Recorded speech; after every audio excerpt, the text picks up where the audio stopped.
opinion that our biggest gun is Julian Alfred out of Cicero. Philip, my dear, we know you can. Show us you sincere. Philip, my dear, fais yeah, paquite marche derrière.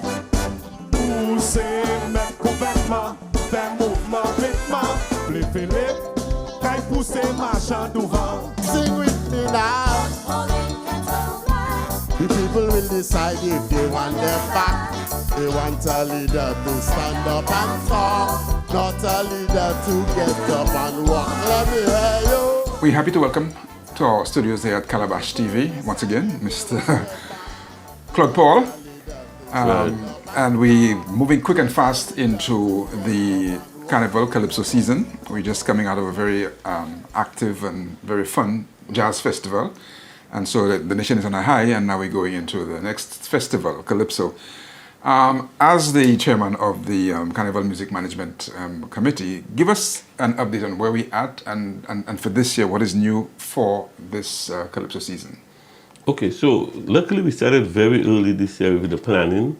We had a number of meetings with our tent leaders and other persons connected with the Calypso and Soca fraternity. So the planning has been good. We have put out a calendar for the 10th season some time ago, and it's in circulation. Of course, working closely with the CPMC. And this year, there was an agreement to support the tents, by giving an extra show. The complaint was that 2 shows were not enough to properly assess. So now they have 2 tents each, plus the quarterfinals. So that's 3 shows per tent. That's one of the major changes. We also have some emphasis on Junior Carnival and the Schools Calypso, the introduction of soca music into the competition at both the primary and secondary school levels, both for the Calypso and soca. We also have the Sir Louis Community College coming out with a sort of a tent which they will call Academia Calypso and Arts. And that's happening under the guidance of Dr. Otley, who is the one responsible. And so it looks like an exciting season, lots to happen. Of course, the soca component from Ultimate Soca Tent is also in the mix. They also are having 3 shows, but their shows will be, one I think will be in Soufrière, one in Denwy, and one in Grosley. So it's trying to, bring that out. Of course, Soufrière is also talking about having a tent. We've had a few discussions, but they will be primarily managed by the Soufrière Regional Development Foundation. They will do the funding and the hand-holding for the Soufrière tent. They had a show last year as well. I think Yes. they just were reintroduced to Calypso Right, yes. last year. So is that a trend that you want to see in terms of more communities getting involved? Is that conversations that you're having? I know the South is represented Yes. in terms of South Calypso Tent, and Soufrière now getting to the mix. So I don't Right. think we have a tent on the East Coast, but is that a discussion that's happening? Yeah, well, there has been that intention to spread Calypso and Soca into the out districts. Of course, in terms of Denwy, we know we have a big Denwy Carnival, and there were plans to have a show as well for Denwy, a Calypso show. That has not worked out so far. I think it might be part of the carnival in some way. Not quite clear what's going to happen, but we are not so involved in that. But of course, out of Denwy, you have the Denwy segment, and there will be a show called This Segment, which will be held during the so-called National Week. So that Denwy is getting some representation in terms of the Denwy segment, a sort of a festival, a sort of a show. The issue of a competition for Denwy segment, we still have to understand a little bit more before we can get into that, how exactly it will work. But at least let's bring it to the fore. Last year, unfortunately, because of Hurricane Beryl, we were not able to do it. But this year, we certainly will be giving them the national prominence, and they'll be at the National Cultural Center in a sort of festival. Is it just an exposition or is it kind of a competition? What format is it taking? Or is No, it will too be early? No, Oh. it's going to be a kind of a festival, yes. Just like a show. Because, the annual segment is peculiar in the way in which it is done. So, you have an artist singing a number of songs at the same time, mixing with the DJs and what have you. It seems that's the best way in which it is done. But I don't know about trying to make it fit into the soca genre. It doesn't easily fit. So we have to consider what we do with it as we go forward. Of course, conversations with the artists and what have you. But we may find the new segment artists participating both probably in the soca competition and also probably in road march. So they can still be in the mix in various forms. Of course, some of them do submit their songs. And by the way, we're supposed to be having the deadline for submission on the 23rd of May for the soca. That's Friday. Groovy, and there is some talk about extension, but we have not finalized that yet because some artists still, the numbers, and I want to encourage them to submit their songs within the published deadline, but we'll see how that works. And as we were talking about the East Coast and so on, Miku has had a tradition as well because they produce people like DeMorgy and Marius Wilson. There are a few top calypsonians who've come from Miku as well, so they've had a tradition as well. Yes, well, but we haven't heard anything from them. Right, so they have to get their act together. Of course, at the community level. And I mean, within the context of community carnival, a lot of things can emerge. We see Queen shows coming up as well within that context. So it's up to them. And I'm sure as long as we have, early enough information, we can feed them into the plan and make budgetary provision for them. That's what is the most important aspect. And though you were part of, or you attended a judging workshop recently and so on, talk to us about the value of that exercise and how you were there from your own experience. How did it go? Well, interestingly enough, we had a facilitator out of Trinidad. I think his name is Dr. Rudolph Otley. Yes. And he, he was able to talk to the audience, the judges. There were about 30 or 40 of them there, judges and potential judges, mind you. And they spoke a lot about, the different types of judging systems, the question of bias, how to deal with your own biases, and that kind of thing. And I think it was, and there was some simulation exercises, actually listening to some songs and judging them, a progressive kind of situation. So that went very well. I didn't intend to spend the whole day, and I ended up going for the 2 days.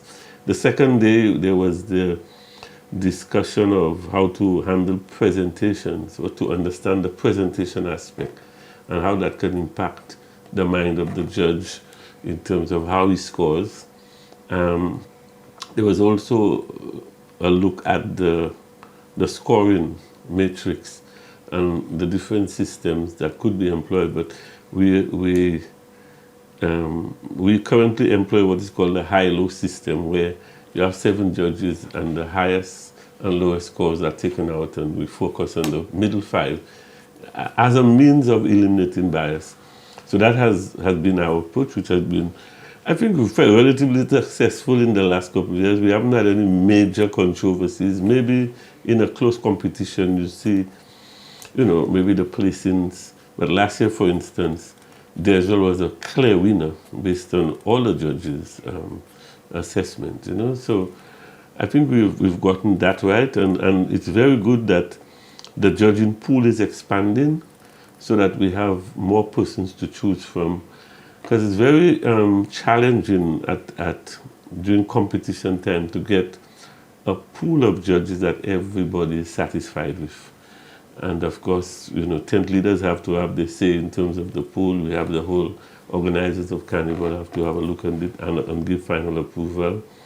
And then actually to have people who are available on the nights to judge. And so I guess the wider the pool, the easier it is to arrive at a panel that's settled. Just to clarify the different roles and so on, There's a judging association. Yes. Does it fall under the CMMC? No. So the Judges Association developed in the last few years as a kind of a formal organization with their own constitution. I think they are registered and what have you. And it gives them that level of independence, which I think is important for the art form, so that there's a clear distinction between the judging and the organizers of the competition. Of course, the rules suggest that the pool must be approved by, in our case, by the CPMC, who has the final say in the overall conduct of Carnival, so that the judges make a recommendation, the association makes a recommendation to the CPMC, through the CMMC, and then if there's no objection, that pool is approved. Of course, we have to circulate the pool so that the tent leaders and Calypsonians themselves can have a look and raise any objection to any particular person, so that in the end, there's general acceptance of the panel.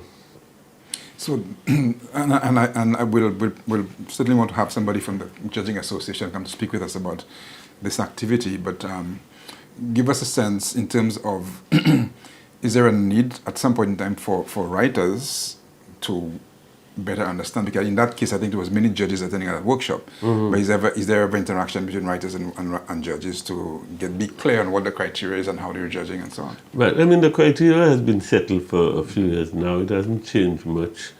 Maybe a slight tweak here and there, but it's clear. You have the lyrics, which you get 40 points for. Then you have the music, and then the performance. And performance includes things like rendition, delivery, presentation, and the like, and how the portrayal of the song.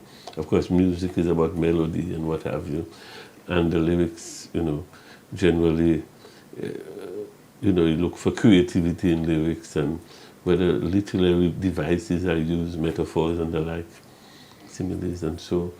And the whole idea of infusing Creole into the lyrics, So I think that's quite clear for most people, but the point you make is important, that we should have writers involved and so. The tents were represented, or certainly invited, and I saw at least 2 representatives of a tent at the workshop. So the message can go back to the Calypsonians for that forum. Because I know sometimes writers write a song with an audience in mind, not necessarily a judge. And so that's why I was asking whether there's the understanding that you're technically writing for a judge, as opposed to, yes, at the same time you have to satisfy your audience and your fans and so on. So I was just trying to figure there's a challenge there, and whether there should be that bridging of, at least to understand from the judge's perspective and also from the writer's perspective, so on the same page. Yeah. Because we know generally you write music to entertain, but in this case it's a competition as you're writing for. So there's, I guess the rules have to be adjusted in terms of your writing and so on. You mentioned the juniors as well, and that's happening. I think it's pretty well organized, and I think they're separated Calypso and Soca and so on. This year, yes. This year. Now, talk to us about, in terms of how involved is the CMMC in that aspect of the competition? Yes, so a small committee was formed, but includes Jason Joseph, Bachelor. He is the coordinator of the schools, but he gets some support from CMMC and CPMC in terms of logistical support, helping to organize the workshops and so. So far we have had the auditions, and the participating schools have been selected for both the secondary and primary school, as well as for the Soca. That has been done, and there has been a workshop in which the student singers have been, coached on what to look out for, how to adjust, maybe some assistance with their key and that kind of thing. So I think it's the stage is set. We're ready to go, to competition. In between that, you have visits to the schools, where you have the school tour, where a lot of the artists and, grown, the big men of Calypso will be accompanying in a sort of a trail to go to various schools and to help promote the junior calypso.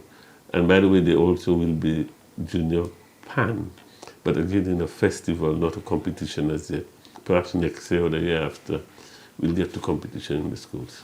I know we had a conversation last year, and my perennial concern about, you did mention it was a workshop, but you mentioned singers, performers, and so on. But in terms of the writing aspect of it, is there any attempt? I know that your committee doesn't have that mandate in terms of the development and training mandate, but as somebody involved deeply and as a stakeholder, how critical is it that you think, that we should start to address the writing aspect of it? Because in majority of the cases, the performers don't write for themselves. No. And that's creating a gap in terms of developing writers. Exactly. And there's a dearth of writers. I mean, there are few writers and they produce the majority of the songs. I mean, there's one writer who produces about 40 songs a year. That certainly can be good for the industry. Well, no. It's good for them in terms of the business model. Yes, perhaps. Yeah. I think there was a workshop in the interim, I think in February, that Bachelor did. A lot of the school teachers who involve the music teachers are encouraged to be part and parcel of that, or the literary arts teachers and so. And the ideal would be to work with students to develop that writing skill. The reality is that a lot of accomplished writers contribute to the school's calypso as well, and submit songs. I mean, they would write songs suitable for that level and that audience. But it's an area of concern, and we want to work with it. I mean, obviously, something like that comes in the, CDF should really be the ones pushing that kind of activity, and I think they are working towards that. Ideally, it should happen in the off-season. Maybe from September, we should start having a series of workshops leading up to the year. I mean, the level this year, for example, in the Calypso for the primary schools, there were about 31 entries for primary schools, and only 10 were selected for the final. So that suggests, with that level of interest, there's a need for an eliminator. So, but that requires early planning. And so let's hope we can sustain that level of interest and have like a semi-final before we go into the final. But it should be regional as well, because we have 8 regions. Yes. And to me, each region should have a competition, and out of the so at least you have a wider geographic spread. Yeah, well, that's another way to do it. Because in one of the competitions I saw, most of the schools are from the Castries Basin. Right. Now, probably they have the better quality material and so on, but it also shows that there's and you mentioned it a while ago in terms of we have a dearth of quality, of writers. And I think that's one of the things that need to be addressed, and you're right, it's one of the mandates for CDF as part of its development and training, and off-season as well. It has to start early in the year to train, and because we have a problem now where you don't have, the last research I did, I couldn't find any writers who was under 35. So that means there's a gap in terms of the writing demographic and so on. So it's something that has to be addressed, because even when I spoke with 2 of the juniors who won the Calypso Crown in the past couple of years, they weren't writers themselves, and they weren't interested in writing. Right. They're performers because they have seasoned writers with them. But it goes to show that they weren't developed in the earlier part, so they obviously wouldn't carry that skill later on. So it's something that we have to address at some point. But interestingly, the winner of the primary school was from Montgouge. So so I don't think that, not because there are more schools from Castries, it necessarily gives them an advantage. But that's just a point. And we have seen the Calypso Crown going to the south, and what have you. So I think the more there's involvement from the other regions, as you say, Yeah. it will be better for the art form. Yeah, because other 31 schools, some of the students never get to perform, but if there's a regional competition, they perform. Yes. And then that can inspire them at some Yes. point in time. And so you have more performances, and it's Yes. more general public interest as well, Yes. being created across the island. So, Because imagine it's just an audition and Right. somebody's out. and we have no idea who they are. No idea. Whereas if there was a performance, somebody would have Yes. tipped something, and something would have Yes. gone viral, and so on. So yes, definitely. Yeah. So apart from the additional show, what's new? Because I know perennially there's been a discussion about the fees, about a bunch of administrative issues. Yes. How have these been addressed? Well, I think by and large, we are kind of settled in terms of the arrangements. The fee will stay at $25. We're not going to raise it. I mean, we have to recognize that, government support is heavy in this area, and it's probably not fair to place additional burden on the public, because indirectly they are the ones paying anyway. And so that what we want this year is to see an improvement in the production of the shows. Make it more attractive. Add different elements to it. I mean, we see some elements of that, like let's say from T.C. Brown, when they did a sort of a 4 Queens and a King show last year. Different emphasis. We are hoping this year to see that kind of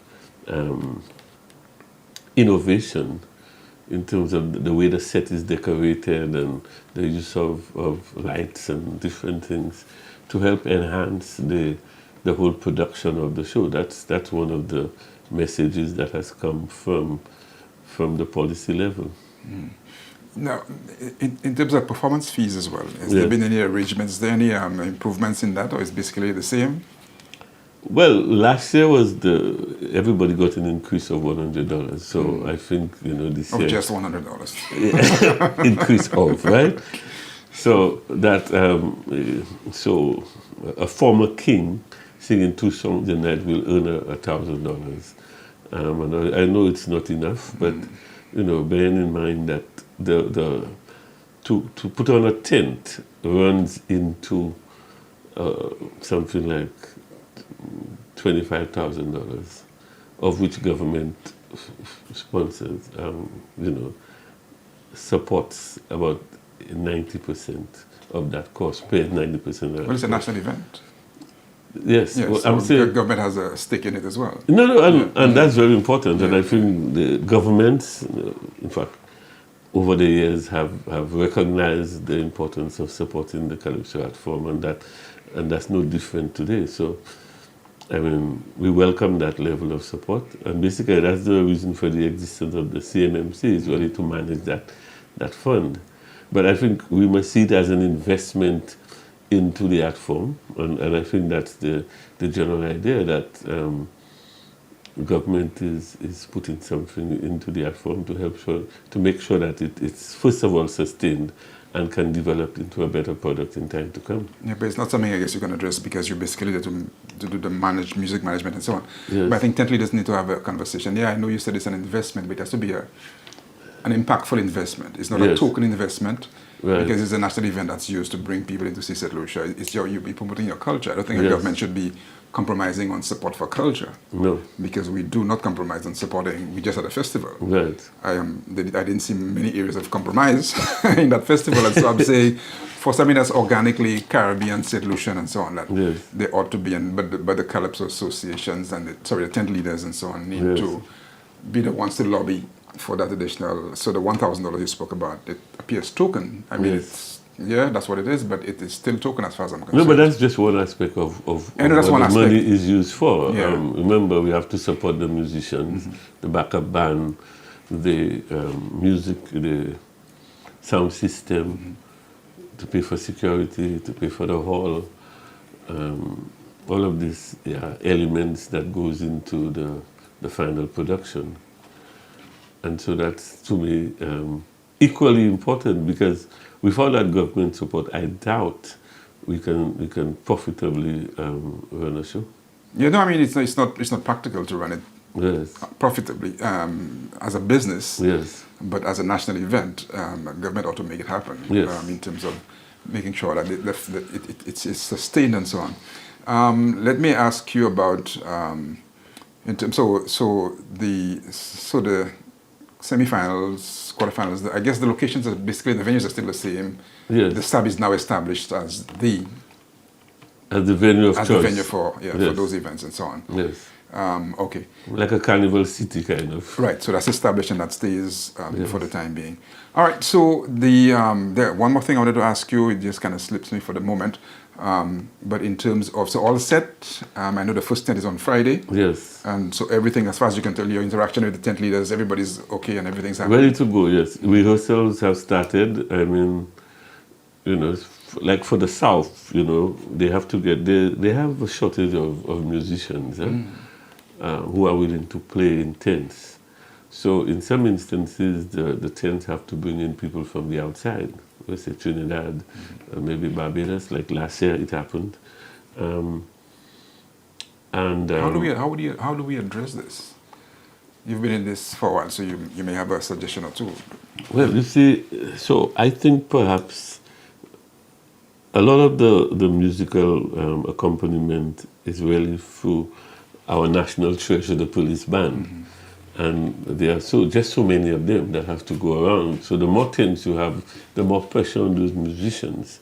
And of course, you have some who plays in multiple tents. So that's a challenge. I think the School of Music will have to get involved, and we'll have to make an aggressive program towards getting some musicians going over the next 5 years or so. It's an important enough endeavor for us to make that further investment into our culture. I would love to see a student band, for example, backing up the students, and all that being part of the growth and development that we want. So I think that's the direction we have to go. Yeah, there are a lot of discussions we need to have on that, and I think that was a problem in the South last year as well, in terms of musicians are spread thin, and it's an area that we need to look at in terms of ensuring that, that we need to have those musicians trained, and I think there's a heavy reliance on the police band, but I think somebody was suggesting that the police band now can have a branch in Soufrière and a branch in Vieux-Fort, so it's multiplying the number of musicians it has available, and so the South can play with the South Police Band and in Soufrière and so on. Yeah. So there are solutions that we need to, and that's where again the government investment comes in. So, and that's job creation as well, employment for young musicians. So if we have a police band in the South and one in Soufrière and one on the East Coast, then at least you have more musicians to go around. Yeah, but I think the police band, just a plug for them, are struggling for a place to play. Right now, since we had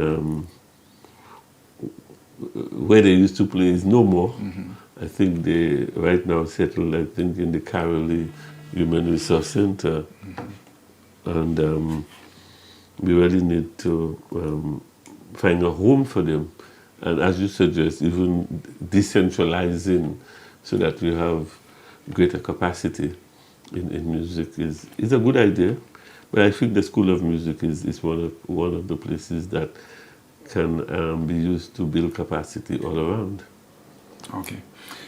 So we appreciate you giving us this update, and it's going to happen from Friday with the first tent. I know there's another event happening on a Wednesday. I think there's the press launch of one of the tents. I think TOT is being launched as well. So we'll start to see things happening. Yes. And I know you sometimes are a participant there as well. So I'd like to wish you all the best for this season as well. Thank you. Yes. And we'll have an ongoing conversation with you as the season goes on. So thank you so much for giving us the time. Anything that you think we didn't cover that you need to address?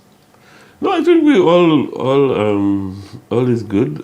Just to encourage the public, to come out and support the tent. It takes a lot to write a calypso and to produce it. There's lots of parts, and of course, as we go along into the competition stages, we have the judging has to take place. We want to appeal to persons to again recognize that judging is not an easy situation. We have to accept the collective wisdom of the panel and move forward with it, Of course, everybody have their views, but the persons who are in the audience are not trained. They're probably not even paying sufficient attention to what's going on at the time. So we want, We want people to recognize that everybody has a job to do in this whole situation, and let's work together to make it better this year. Here's a question that was eluding me a while ago, and you can identify to probably what I'm going to be asking. In terms of compensation for writers, because like you mentioned, we have a dearth, and there's not enough motivation, incentives for writers. How do you think we need to address this? Because most writers will tell you this is almost not worth it. In terms of, yeah. So a lot of writers, they have different arrangements. So that's a private arrangement between a writer and a singer as to what they can afford to do. So most writers, some writers just write for free. People like myself, that's fine. I'm not in this for a profit. I just do it. Other people make an arrangement with the Calypso Union. If they get to the finals, they have a percentage of the winning. So that's one way. But government in the last couple of years has put an incentive for all the songs who get into the finals getting $500 per song in the final. So that's a good, start. A good start, but recognizing that the relationship between a writer and a singer is a private one. Yeah. And there are many different permutations in terms of the arrangement, the compensation that the writer will get based on his contract with his singer. I wish there were more Calypsonians who wrote themselves, but that's not a tradition that is very, I think Bachelor was one of those. I don't remember many others who write for themselves. Caro maybe contributes to his Ticaro. I'm not sure of many. T.C. Brown, I know, has a good relationship with his writer, and I suppose co-writes some of his songs. I don't know.